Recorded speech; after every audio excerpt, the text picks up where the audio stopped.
Satyabhama Institute of Science and Technology, Chennai. Satyabhama Institute of Science and Technology, Chennai.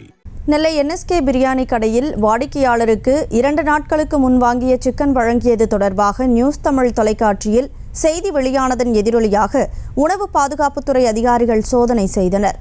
இதுகுறித்த கூடுதல் விவரங்களோடு செய்தியாளர் ராஜா இணைந்திருக்கிறார். வணக்கம் ராஜா, என்ன நடந்தது, முழு விவரம்?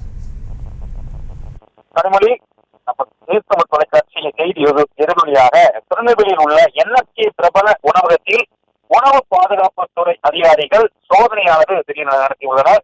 காலாவதியான உணவுப் பொருட்கள் பிளாஸ்டிக் பைகள் வைத்திருந்ததாக 2000 ரூபாய் அபராதம் விதித்தனர்.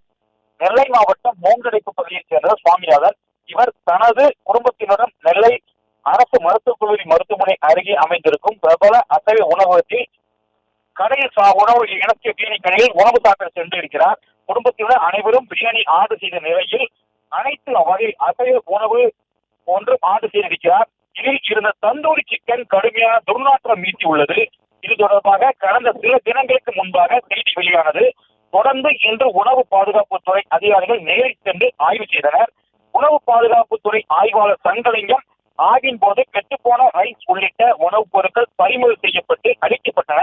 மேலும் கெட்டுப்போன உணவுப் பொருட்கள் வைத்திருந்ததாகவும் பிளாஸ்டிக் பைகளை பயன்படுத்தியதாகவும் ரூபாய் 3000 அபராதம் உணவகத்திற்கு விதிக்கப்பட்டிருக்கிறது.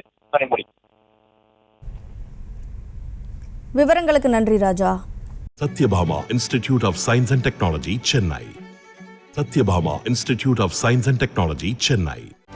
செய்திகளை உடனுக்குடனும் துல்லியமாகவும் தெரிந்து கொள்ள சப்ஸ்கிரைப் பண்ணுங்க.